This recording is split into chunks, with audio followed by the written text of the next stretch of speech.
Because of Winn Dixie by Kate DiCamillo. Chapter 1. My name is India Opal Bologna, and last summer my daddy, the preacher, sent me to the store for a box of macaroni and cheese, some white rice, and 2 tomatoes, and I came back with a dog. This is what happened. I walked into the produce section of the Winn Dixie grocery store to pick out my 2 tomatoes, and I almost bumped right into the store manager. He was standing there all red-faced, screaming and waving his arms around. "Who let a dog in here?" he kept on shouting. "Who let a dirty dog in here?"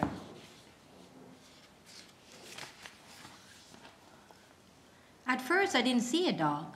There were just a lot of vegetables rolling around on the floor, tomatoes and onions and green peppers. And there was what seemed like a whole army of Winn Dixie employees running around waving their arms just the same way the store manager was waving his. And then the dog came running around the corner. He was a big dog and ugly, and he looked like he was having a real good time. His tongue was hanging out and he was wagging his tail. He skidded to a stop and smiled right at me. I had never before in my life seen a dog smile. But that is what he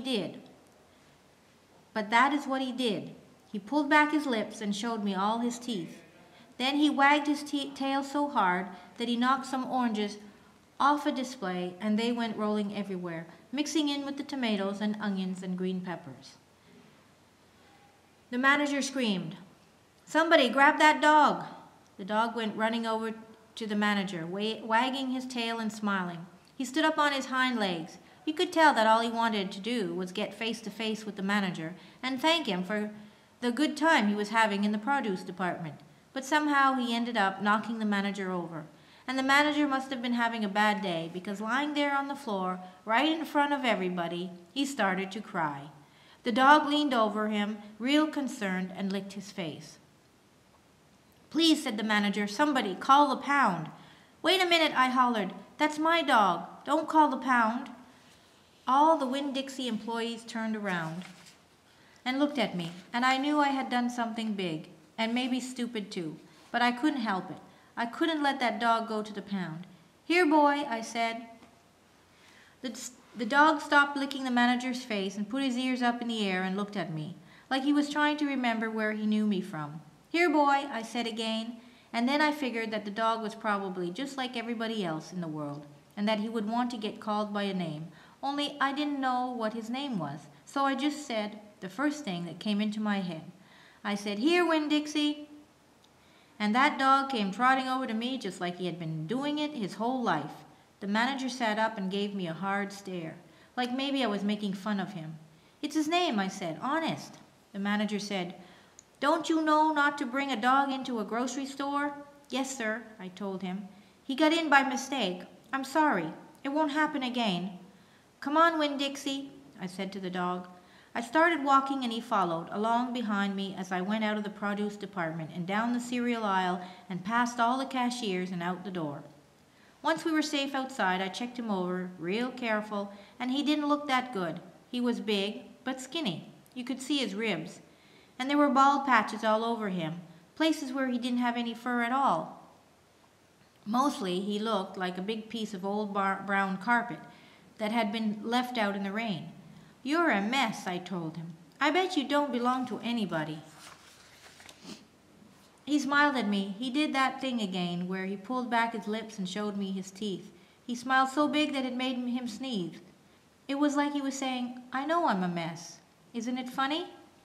It's hard not to immediately fall in love with a dog who has a good sense of humor. "Come on," I told him. "Let's see what the preacher has to say about you." And the two of us, me and Winn Dixie, started walking home. Chapter 2. That summer I found Winn Dixie was also the summer me and the preacher moved to Naomi, Florida, so he could be the new preacher at the Open Arms Baptist Church of Naomi. My daddy is a good preacher and a nice man, but sometimes it's hard for me to think about him as my daddy because he spends so much time preaching, or thinking about preaching, or getting ready to preach. And so, in my mind, I think of him as the preacher. Before I was born, he was a missionary in India, and that is how I got my first name. But he calls me by my second name, Opal. because that was his mother's name, and he loved her a lot. Anyway, while me and Winn Dixie walked home, I told him how I got my name, and I told him how I just moved to Naomi. I also told him about the preacher and how he was a good man, even if he was too distracted with sermons and prayers and suffering people to go grocery shopping. But you know what? I told Winn Dixie. You are a suffering dog, so maybe he will take you right away. Maybe he'll let me keep you. Winn Dixie looked up at me and wagged his tail. He was kind of limping, like something was wrong with one of his hind legs. And I have to admit, he stunk bad. He was an ugly dog, but already I loved him with all my heart. When we got to the Friendly Corners trailer park, I told Winn Dixie that he had to behave right and be quiet, because this was an all-adult trailer park, and the only reason I got to live in it was because the preacher was a preacher, and I was a good, quiet kid. I was what the Friendly Corners trailer park manager, Mr. Alfred, called an exception. And I told Winn Dixie he had to act like an exception too. Specifically, I told him not to pick any fights with Mr. Alfred's cats or Mrs. Detweller's little yappy Yorkie dog, Samuel. Winn Dixie looked up at me while I was telling him everything, and I swear he understood. Sit, I told him when we got to my trailer. He sat right down. He had good manners. Stay here, I told him. I'll be right back. The preacher was sitting in the living room, working at the little fold-out table. He had paper spread all around him, and he was rubbing his nose, which always means he's thinking hard. Daddy, I said. He said back. Daddy, do you know how you always tell me that we should help those less fortunate than ourselves? He said. He rubbed his nose and looked around at his papers. Well, I said, I found a less fortunate at the grocery store. Is that right? He said. Yes, sir, I told him. I stared at the preacher really hard. Sometimes he reminded me of a turtle hiding inside its shell, in there thinking about things and not ever sticking his head out into the world. Daddy, I was wondering, could this less fortunate, could he stay with us for a while? Finally, the preacher looked up at me. Opal, he said, what are you talking about? I found a dog, I told him, and I want to keep him. No dogs, the preacher said. We've talked about this before. You don't need a dog.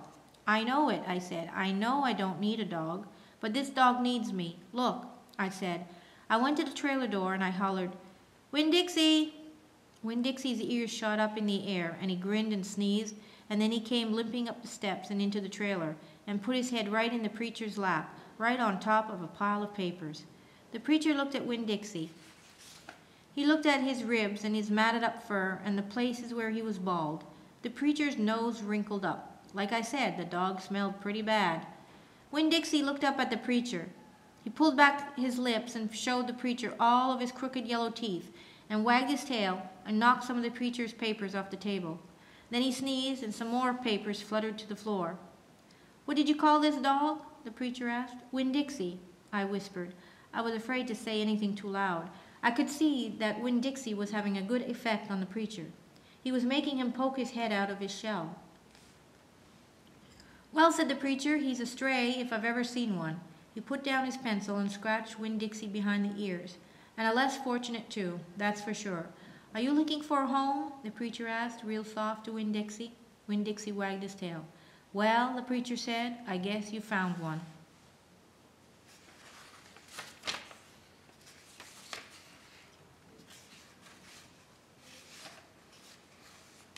Chapter 3. I started in on Winn Dixie right away, trying to clean him up. First I gave him a bath. I used the garden hose and some baby shampoo. He stood still for it, but I could tell he didn't like it. He looked insulted, and the whole time he didn't show me his teeth or wag his tail once. After he was all washed and dried, I brushed him good. I used my own hairbrush and worked real hard at all the knots and patches of fur stuck together. He didn't mind being brushed. He wiggled his back like it felt pretty good. The whole time I was working on him, I was talking to him, and he listened. I told him how we were alike. See, I said, you don't have any family, and neither do I. I've got the preacher, of course, but I don't have a mama. I mean, I have one, but I don't know where she is. She left when I was 3 years old. I can't hardly remember her, and I bet you don't remember your mama either. So we're almost like orphans. Winn Dixie looked straight at me when I said that to him, like he was feeling relieved to finally have somebody and understand his situation. I nodded my head at him and went on talking. I don't even have any friends because I had to leave them all behind when we moved here from Watley. Watley's up in North Florida. Have you ever been to North Florida? Winn Dixie looked down at the ground, like he was trying to remember if he had. You know what? I said. Ever since we moved here, I've been thinking about my mama extra hard, more than I ever did when I was in Watley. Winn Dixie twitched his ears and raised his eyebrows. I think the preacher thinks about my mama all the time, too. He's still in love with her. I know that because I heard the ladies at the church in Watley talking about him. They said he's still hoping she'll come back, but he doesn't tell me that. He won't talk to me about her at all. I want to know more about her. But I'm afraid to ask the preacher. I'm afraid he'll get mad at me. Winn Dixie looked at me hard, like he was trying to say something. What? I said. He stared at me. You think I should make the preacher tell me about her? Winn Dixie looked at me so hard he sneezed. I'll think about it, I said. When I was done working on him, Winn Dixie looked a whole lot better.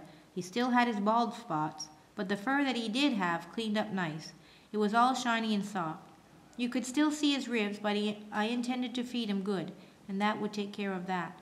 I couldn't do anything about his crooked yellow teeth because he got into a sneezing fit every time I started brushing them with my toothbrush. And I finally had to give up. But for the most part, he looked a whole lot better, and so I took him into the trailer and showed him to the preacher. Daddy, I said. He said. He was working on a sermon and kind of muttering to himself. Daddy, I wanted to show you the new Winn Dixie. The preacher put down his pencil and rubbed his nose, and finally he looked up. Well, he said, smiling real big at Winn Dixie. Well now, don't you look handsome? Winn Dixie smiled back at the preacher. He went over and put his head in the preacher's lap. He smells nice too, said the preacher. He rubbed Winn Dixie's head and looked into his eyes. Daddy, I said real quick before I lost all my nerve, I've been talking to Winn Dixie. Is that right? The preacher said. He scratched Winn Dixie's head. I've been talking to him and he agreed with me that since I'm 10 years old, and you should tell me 10 things about my mama. Just 10 things, that's all. The preacher stopped rubbing Winn Dixie's head and held real still. I could see him thinking about pulling his head back into his shell. One thing for each year I've been alive, I told him. Please? Winn Dixie looked up at the preacher and kind of gave him a nudge with his nose. The preacher sighed. He said to Winn Dixie, I should have guessed you were going to be trouble. Then he looked at me. Come on, Opal, he said. Sit down, and I will tell you 10 things about your mama.